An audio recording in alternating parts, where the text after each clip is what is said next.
cordial saludo a los seguidores del Pensamiento al Aire. Invitado un hombre que varias veces nos ha acompañado, abogado, economista agrícola, empresario, ganadero y siempre pendiente de la construcción de país. Luis Guillermo Echeverry. Luigi, un hombre muy querido y respetado en el Pensamiento al Aire, como lo es en toda Colombia. Bienvenido al Pensamiento. Muchas gracias, un gusto estar contigo y con tu audiencia, que es una audiencia muy selecta y muy querida. Pues muchas gracias. Sí, la verdad es que va creciendo la audiencia, como decía el poema, ¿no? Hombre Luigi, digamos que uno de los temas que a usted le ha tocado enfrentar fue presidente de Ecopetrol. Estuvo en el apogeo y auge de esa compañía, con un buen presidente y una junta directiva seria que lo acompañó en el desarrollo y en la transformación de Ecopetrol. Esa compañía muy querida por los colombianos, muy respetada por la gente y valorada en el ámbito internacional. ¿Qué está pasando? Que uno ve que en este último año, desde que llegó a la presidencia, el pacto histórico, pues están en la mira todas las acciones que ocurren o los hechos dolosos que ocurren y los inculcan como si fuera la empresa. El tema de el robo de combustible, ¿qué pasó con eso? A ver, Toño, yo creo que el robo de combustible en Colombia no es una cosa nueva. El robo de combustible en Colombia viene teniendo un montón de aristas en el pasado. Uno, las diferencias de tasa de cambio de precios que habían en la frontera colombo-venezolana, donde en la historia mucha gente hizo dinero mal habido llevando o trayendo gasolina de Venezuela para Colombia, según el mercado lo dictara, igual que pasaba con el contrabando. Después, cuando se construyeron los oleoductos, y el Caño Limón data de principios de los 80, pero desde mucho antes de eso, desde que hubo los primeros ductos, cuando Colombia empezó realmente a explotar petróleo, contratos de asociación con compañías de otra parte, inclusive con una compañía alemana.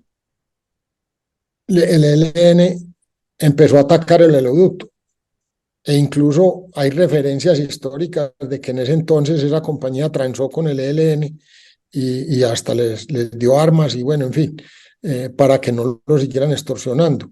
Siempre hubo, digamos, que una actividad ilícita atada a todo esto. Llegó el narcotráfico que venía desde los 70 y empiezan a utilizar hidrocarburos robados o que los habían sacado ilícitamente del tubo para las cocinas del narcotráfico.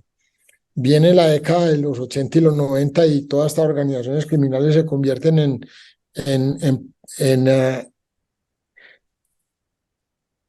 narcoterrorismo y tienen el negocio de la cocaína como su principal fuente de ingreso, que antes era nomás el secuestro y la extorsión, el chastaje y el boleteo, pero le suman a eso el narcotráfico. Entonces ponen gente a campesinos a sembrar coca, los utilizan para eso. Después hay otros grupos que lo hacen directamente ellos, pero siempre van y compran, le llevan los insumos a la gente, porque la gente no tenía con qué pagar los insumos. Y entonces eso se lo roban y ellos les proporcionan ese petróleo a ellos. Y después, obviamente, hay petróleos que quedan en el mercado y también ha habido contrabando técnico, y esas cosas no son nuevas en el país, ni con el petróleo, ni con la cocaína, ni con el contrabando fronterizo. Y alrededor de eso siempre ha habido sinvergüenzada y porquería y organizaciones criminales, unas temporales, otras permanentes. Lo importante que pasó en estos días, a mi manera de ver las cosas, Toño, es que por primera vez se empiezan a destapar este tipo de actividades de una forma clara. ¿Y por qué ocurre eso? Yo creo que porque se conjugan varios factores. Primero, desde el 2009 para adelante se tomó una política de cero tolerancia con cualquier actividad ilegal por parte de la Junta Directiva de Ecopetrol y la administración se lo tomó muy en serio. Lo mismo pasó y entonces muchas investigaciones que venían en curso, al tomarse esa política ya empiezan a tener más validez de nuevo y empiezan a tener también la posibilidad de que los fiscales se activen y que la policía participe activamente. Nosotros hicimos también todo un proceso de refrendar las políticas y además de refrendar los convenios con las autoridades, de manera que eso funcionara, porque la gente que hace el mal hay que judicializarla. Y eso fue lo que empezó a hacer el Ecopetrol de esa época, porque daban problemas tan graves como que el Caño Limón Coveñas estaba cerrado. ¿Qué quería decir eso? Que mucho del petróleo había que hacerle reversión por el bicentenario y que los contratos de chip and pay, es decir, usted tiene el oleoducto a disposición y bombea, entonces yo le pago. Eso, si se dejaba de bombear menos de 2 días en 6 meses, creo, que no se bombeaba por lo menos 2 días en 6 meses, entonces no pagaban. Entonces eso le iba a costar al país algo cercano al $1.000.000.000. Y todo eso se renovó, pero no solamente, sino que se invirtieron aproximadamente $500 millones en todo lo que era tecnificar y poner todos los controles y todos los sistemas hay válvulas de seguridad, ¿cierto? En el oleoducto. Pues claro, lo que pasa es que antiguamente inclusive abrían el hueco y entonces como no se sabía dónde habían abierto un hueco, se sabía que arrancaba un número de petróleo y llegaba otro número de petróleo, pero pues hacer esa cuenta era muy difícil sin un monitoreo en tiempo real y sin sistemas de información. Hoy en día hay Internet de las cosas, hay un montón de maneras de seguimiento. Entonces, en una época viajaba una pelotica por el tubo y a donde encontraba un hueco de una válvula que estaba robando, ¡pum!, se acercaba ahí. Entonces estos manes quisieron crear una tuerca que entraba y tenía un huequito por la mitad, entonces la pelotica ya pegaba en la tuerca y seguía viajando, no detectaba nada. Entonces después hicieron unos gusanos que viajan por entre los tubos y esos gusanos aprendieron a mandar información y ya se empezó a tener información y datos en tiempo real y se tuvo un centro de... Luigi, ustedes detectaron que de pronto ese sistema de control frente a la pelotica también podía ser al interior de la operación de Ecopetrol que se daban las salidas, o es creatividad de los bandidos. No, eso es creatividad de los bandidos, 100%. En esa zona es muy difícil que Ecopetrol inclusive opere, porque es que hay muchas veces que son zonas que están cuidadas por el ELN y por las FARC, y son zonas de invasión, donde a veces han hecho construcciones encima de las válvulas del oleoducto. Entonces ahí es donde ponen la válvula, debajo de la casa o de la construcción. Eso es peligrosísimo.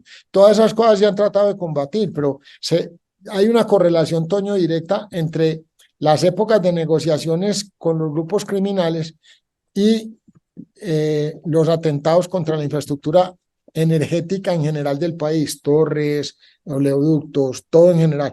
Entonces, eso, lo que nosotros tratamos fue de romper eso con tecnología y amén que se hizo. Pero fuera de eso, como todas esas cosas confluyeron y mejores acuerdos con la policía, la armada y con el ejército, pues hubo mejor información.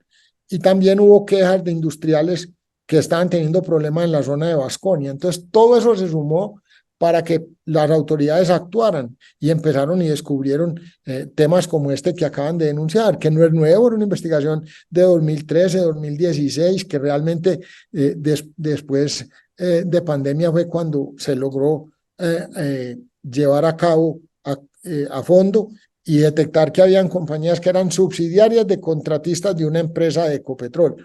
O sea, eso es muy difícil que se pueda. Y lo que yo tengo para decir es que en Ecopetrol la gente demostró en pandemia y demostró todo el tiempo que el personal de Ecopetrol, yo diría en un 99%, es un personal idóneo, correcto, trabajador, que tiene la camiseta de la iguana puesta, que sabe que es el personal mejor pagado del país y que aunque haya mucha bulla con la uso y con 1, 2, 3 personajes por ahí sueltos, hombre, la gente de Ecopetrol es maravillosa y se lo demostró al país durante la pandemia. Solo 2 petroleras pasamos la pandemia con los números en negro en el mundo, una de Malasia y nosotros.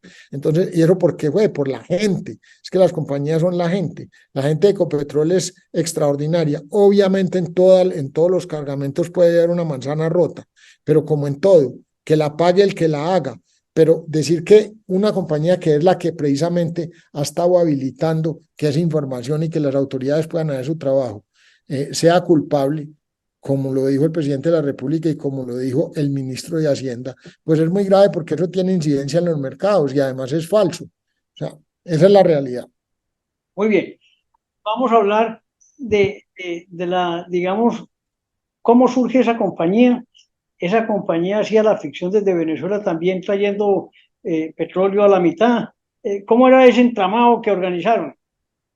No, mira, eso está muy bien explicado en un video del año pasado. Inclusive dijeron que ¿por qué era que esto salía ahora? No, esto en julio del año pasado se vio en junta directiva y ya se había visto en otra oportunidad lo que venía pasando y luego lo conoció también la junta directiva actual. La DIJÍN, los carabineros y la fiscalía hicieron un trabajo extraordinario. ¿Qué hacían en este caso? Creo que era, traían Luigi, petróleo de... perdóname, te interrumpo, es para decir claramente que la junta directiva fue proactiva en esa investigación. Pusieron las Totalmente. armas, hicieron todo el trabajo necesario. Ya dependía de la justicia. Y la administración de Ecopetrol también, porque es que eso se ve la pérdida se ve en el balance. La pérdida histórica de Ecopetrol por culpa de todo lo que son estos robos y estos contrabandos es tremenda, porque no solamente el robo, sino el contrabando también afecta el negocio, como se lo afecta a los que tienen telas o a los que tienen cualquier tipo de fábrica o plásticos o lo que sea. Entonces, la verdad es que Ecopetrol no fue sino proactivo y sus compañías también. Y gracias a eso se logró hacer un gran trabajo con las autoridades. Y el que la hace, que la pague.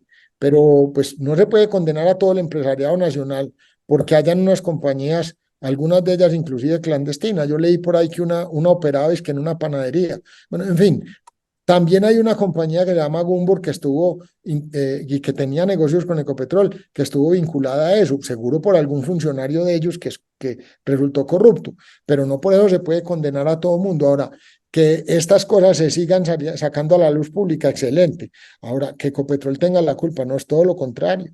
Mira, Toño, Ecopetrol le entregó al Estado 65 billones de dólares en 3 años y medio que estuvimos nosotros allá o 4. Y la verdad es que lo hizo porque fue muy bien manejada la compañía. De otra manera no se los hubiera podido entregar. 65 billones de dólares 65 billones de pesos, perdón, de de pesos. pesos, de pesos. ¿Cuánto sirvió para el desarrollo nacional y para afrontar temas post No, pandemia? muchísimo, porque primero que todo la contribución a la pandemia, segundo, no se pararon las regalías, tercero, seguimos operando en las regiones, cuarto, hay 65.000 colombianos o más que dependen de todo lo que es la dinámica de negocios de Ecopetrol y esa gente no dejó de trabajar en ningún momento. Los atendimos con buena salud, pero además de eso, lo más importante es que esa plata que le entró al gobierno, incluida la compra de ISA, ayudó mucho a que el gobierno pudiera ayudar al empresariado a que no se hundiera y no se fuera por la tubería. Y lo mismo al sistema bancario y que los empleos se mantuvieran en el país. Y por eso, en gran parte, y por una movilidad barata que se logró tener, dada la emergencia, que era 9.000 pesos el galón el galón, hombre, se logró que en Colombia hubiera una movilidad barata para la recuperación y tuviéramos un crecimiento de 2 dígitos en el 21 y se entregó con un parcial de 2.6, de 12.6 en el 22.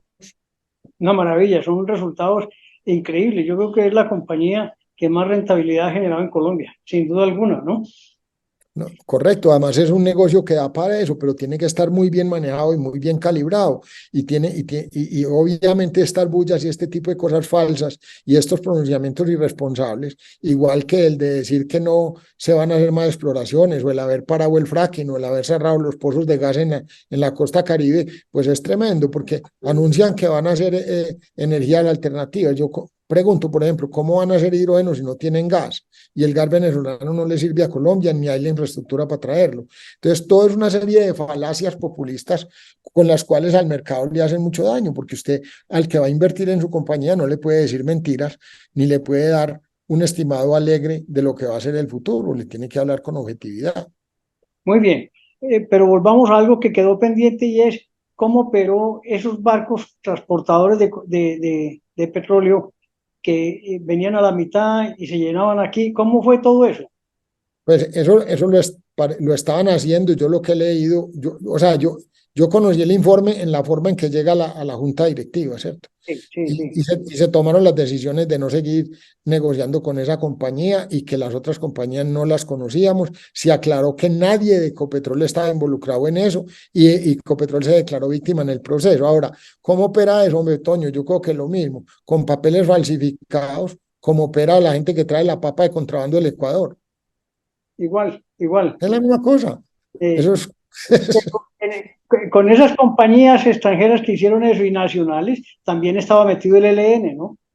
Es Pues decir, hombre, al parecer sí, porque al parecer en algunos casos también compraban era crudos que eran robados. Por ejemplo, en el año 20, a finales del 21, se hizo una intervención que llevaba 17 años sin poderse hacer por cercos que tenía la guerrilla, que requería de 1.200 hombres en el Cactatumbo, donde había una válvula instalada en un galpón que habían construido encima del oleoducto, en donde podía entrar una tractomula y dar la vuelta sola.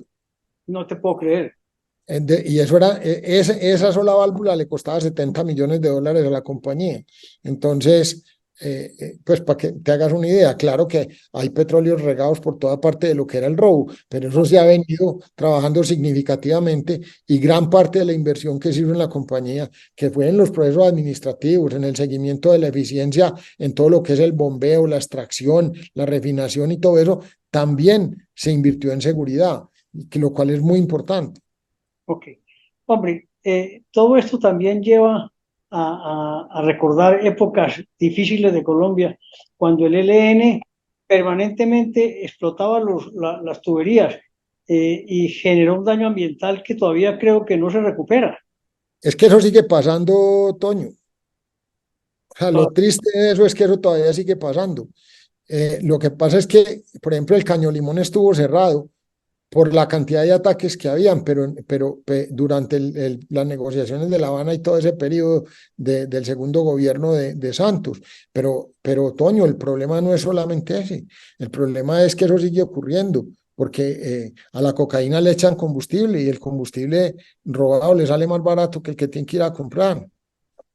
Qué bestialidad, hombre, son unas historias increíbles en nuestro país, donde la inteligencia, si se aplicara de manera positiva, serían grandes empresarios, pero se van hacia la maldad, a ser bandidos y no a construir país, ¿no?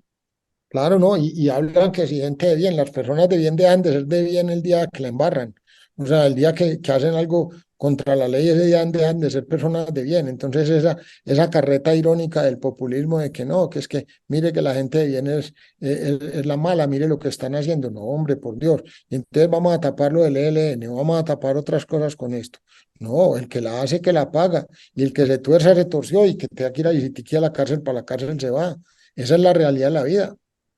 Hablemos entonces ya siendo claros en el tema de Ecopetrol, de la forma proactiva como la Junta Directiva atendió y atiende en su momento las dificultades que se dan por los robos del producto, pues es bueno dejarlo en claro que la Junta Directiva fue muy, muy eficiente y proactiva y defendió el patrimonio nacional, que eso no quede duda, que la gente entienda claramente que nunca en esta investigación un miembro de Ecopetrol o de la Junta Directiva ha estado involucrado. Ninguno, ninguno y ninguno, y eso lo puede certificar la fiscalía, lo puede certificar la DIJÍN, lo puede la policía judicial. Además, es que precisamente por las instrucciones de la junta directiva fue que todas estas cosas pudieron salir a la luz pública. Esto no lo descubrieron en esta semana pasada. O sea, olvídese de eso. Eso hubo información pública, información relevante a los mercados desde el 25 de julio del año pasado, cuando ya en la que se dijo que Ecopetrol se había declarado víctima en el proceso y que ya las autoridades habían judicializado. Pero claro, esas investigaciones no son de la noche a la mañana. Y yo te digo que también hay suerte en eso, porque venían unos empresarios quejándose de que la zona de Vasconia era una cloaca y que ellos le compraban producto, digamos, de Ecopetrol y no les llegaba a las fábricas el producto completo y los choferes se lavaban las manos porque los habían atracado en el camino. Y era en Vasconia donde les quitaban eso. Y eso le refiere a que a precursores del narcotráfico. Entonces eso no es Ecopetrol. Ecopetrol es la víctima.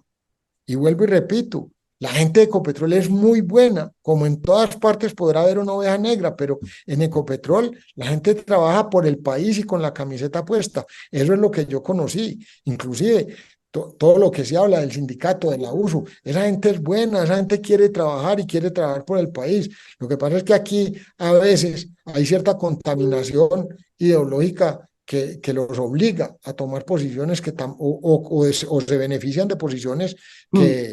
que claro, ellos tienen que sacar lo mejor para ellos de ese tema, pero yo lo que le digo humanamente en Ecopetrol, para mí el tiempo que estuve, la gente fue extraordinaria. Y no estoy hablando de la alta administración, estoy hablando de los obreros hasta los porteros, hasta todo el mundo. Muy bien. Hombre, este tema de no exploración, de pérdidas que están mostrando ahora, hace que el futuro no sea muy halagüeño. Pero Porque, hombre, es que en lo que va este año, la compañía más importante del país y la compañía que ya estaba preparada para convertirse tal vez en la compañía más importante de toda Sudamérica, porque ya había llegado con la adquisición de ISA a ser el segundo grupo en transporte energético del mundo. eh, ha perdido un 30% del valor nominal, es decir, del valor bursátil, del transaccional.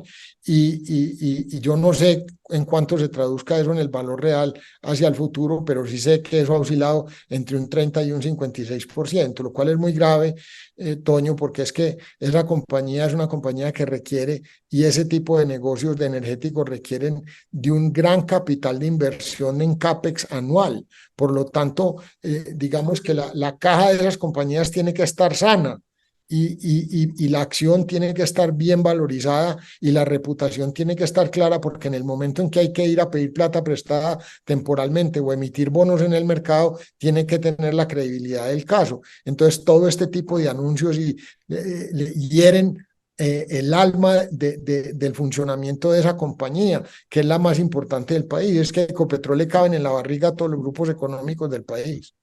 hombre, es que es una defecio, para decirlo en esos términos, que se trate de acabar con una compañía por un criterio eminentemente ideológico y falso de la protección ambiental y de los... ¿No? Y es irresponsable porque ellos tienen la responsabilidad de eso, son dueños del 80%, pero también hay que darle la cara a 425.000 accionistas pequeños, por los cuales Ecopetrol siempre ha respondido muy bien desde que se hizo la capitalización a partir del 2002. Esperemos que no se mantengan esas decisiones o se puedan modificar para que haya exploración, otra vez tranquilidad y desarrollo en Ecopetrol. No, yo espero que sí, Toño, y que ojalá hagan también el fracking y saquen el gas y sigamos explotando para que la transición energética pueda ser de verdad y haya con qué pagarla. Así es, muy bien. Hablando de todos estos temas de factores de violencia, le voy a tocar otro tema que por su experiencia pues es muy importante su opinión, la paz total. Eso es una figura, digamos, casi que de literatura, una Hombre, alegoría.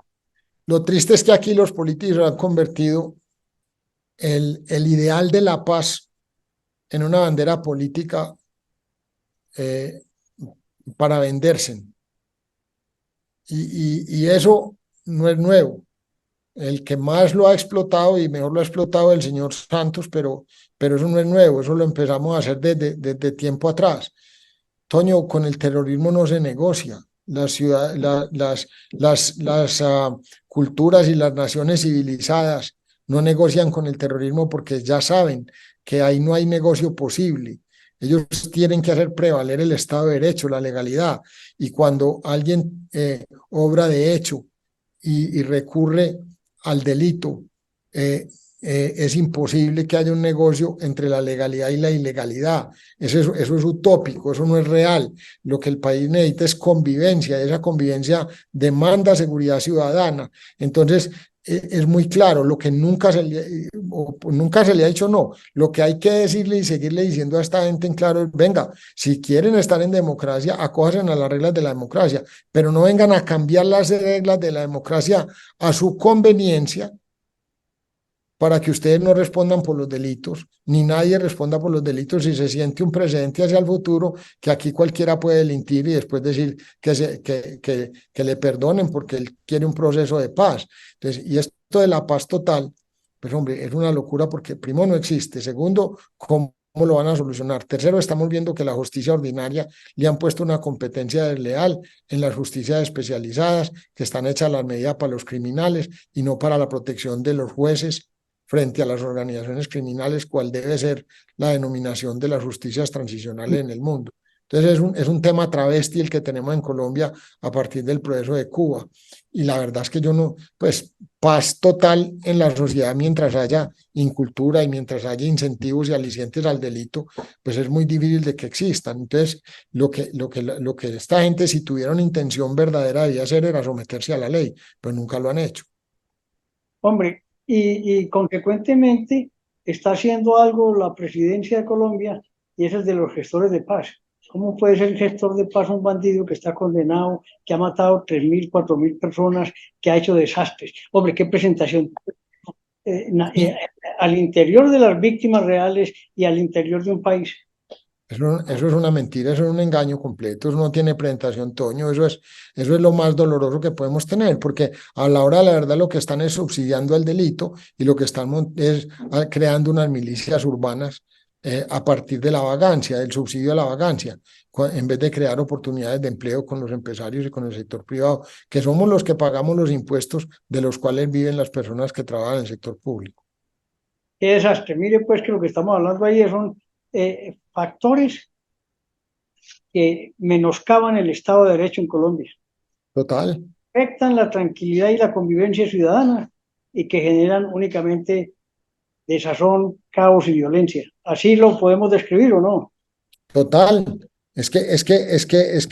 vamos es completamente hacia el abismo, hacia unos riscos y no hay una conducción de vida del país.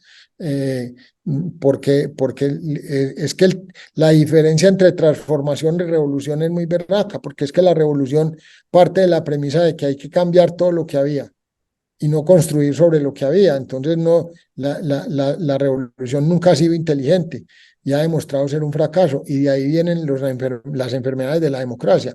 En cambio, las transformaciones parten de una ideología sana, que es la ideología fundacional de las naciones. Y eso es lo que muchas veces justifica el por qué quieren cambiar las constituciones. Resulta que las constituciones no son malas ni buenas per se.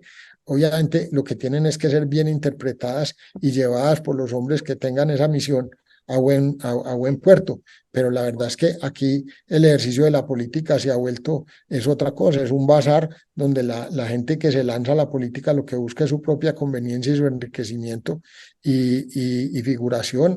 Y la verdad es que no, pues, por ejemplo, en estos días se veía, no tiene presentación que, que estas personas mientras promulgan unas ideas, ellos se aprovechen del Estado, como se aprovecha.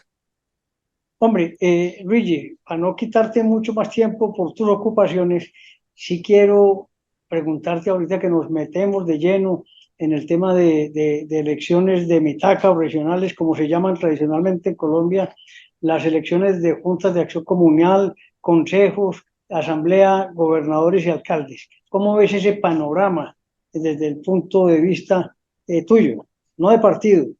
Yo veo un problema muy grande. Tú sabes que yo no milito en ningún partido. Yo vengo de una familia de origen de las bases liberales, pero pues eso se desvirtuó hace mucho rato.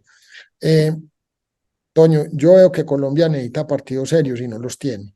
Y no los tiene porque no tiene gente seria en la gran mayoría de los partidos. Nosotros pasamos de ser un sistema bipartidista a tener 36 partidos inscritos en este momento. Eso es una locura, eso no lo maneja nadie, eso no lo vigila nadie, las irregularidades tienden a estar dentro de una media muy pequeña, donde los errores que se cometen no tienen castigo. El principal problema es que no hay unos parámetros de selección de la gente que nos representa en esos órganos colegiados. Entonces, es simplemente por conveniencias o por un sistema nuevo que tienen, es que se ponen de acuerdo con contratistas de antemano que les pagan las campañas por debajo de la mesa y después van y les pagan ellos con favores o con contratos o con auxilios o con lo que sea desde su posición. Entonces, mientras no se rompa ese ciclo clientelista de la politiquería y volvamos a pensar en políticas de Estado y en que la gente vaya a servir por prestar un servicio a su nación, sino que se vuelva gente de profesión política y los avales sea lo más importante que tenga para ser un partido. Pues hombre, yo no le quiero mermar la importancia de eso, pero si la gente que pone no tiene filtro y simplemente es, usted llega con plata o llega con capacidad de hacer una campaña, bienvenido, tenga, le doy un aval. Y hay expectativas transaccionales hacia el futuro, pues eso es muy grave. Y además unido a que las listas sean abiertas o cerradas, que genera más, si es abierta, pues casi que se vuelven empresas electorales, ¿no? Ah, no, pues claro, total. Y además compiten entre ellas mismas y se meten el dedo al ojo, se tiran arena a la cara y entonces vemos toda esta falacia mediática, vemos lo que está ocurriendo pues por ahora en las grandes ciudades. Es tremendo. Es tremendo. Un candidato suyo que pueda ganar en Bogotá, No, ¿no mire, opina? no, yo opino que se tienen que unir contra un tipo que prendió el país, que es Bolívar, en el 2021 y que es un tipo que ha usado, es un tipo que es capaz de cualquier cosa, lo ha demostrado. Ese es un artista, o sea, así como es de bueno para escribir los guiones de esos horrores de novelas de narcotráfico que venden tanto, también escribe guiones en la vida real eh, que le cuestan mucho al país. Ellos quemaron el país en el 2021 y esa evidencia digital existe, pero nadie los hace responsables. Y ellos son capaces de decir lo que sea, son capaces de decir que es que Bogotá es insegura, que le van a dar seguridad y cómo la van a dar después. Cuando ellos son los que han alimentado cosas como la primera línea y el vandalismo en la ciudad. Entonces, son incongruencias que las tapan, pero es que no tienen recato de ninguna naturaleza, tienen una cara increíble. Ellos son descarados completamente. Así es muy difícil, Toño, mientras la otra gente no se una. Entonces salen y salen y salen candidatos y así se perdió Bogotá en el pasado y así se puede seguir, así se perdió el país también la elección pasada y así desde la vía democrática, desde el tema netamente de la legalidad. Y lo mismo puede pasar, bueno, también pasó en Medellín ya en el pasado. O sea, aquí ganado no hay sino en los corrales.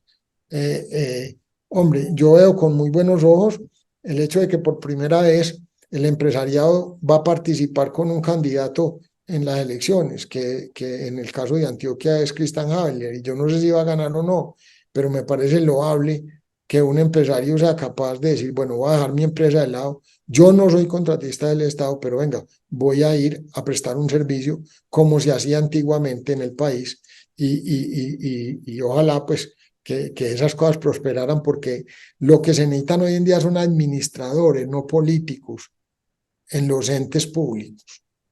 Y esa es la misma invitación que hacemos para el resto del país, que la defensa se haga desde las bases de los departamentos y desde los municipios y no desde la presidencia. Vamos a transformar este país con gente buena, manejando las ciudades y municipios bien. Claro, y las ciudades se tienen que ocupar de ellas mismas. Y realmente un alcalde, ¿qué tiene que hacer? Que no le roben, que la ciudad sea segura, limpia y que la gente viva contenta. Con esas cuatro cositas es suficiente. Esas son. Muy bien, hombre, doctor Luis Guillermo, el pensamiento, te agradece nuevamente la presencia. Disfrutamos mucho de su opinión, su conversación y sobre todo de su claridad y honestidad. No, muchas gracias por eso. Yo tengo eso el que tengo que agradecer porque llevas todo un ejercicio informativo supremamente bien llevado, Antonio. Para mí es un orgullo que un compañero mío de universidad esté haciendo ese trabajo tan importante para el empresariado nacional y para el público en general. Pues en lo que yo pueda contribuir con mucho gusto, pero pues los créditos son de ustedes. Muchas gracias y buena suerte.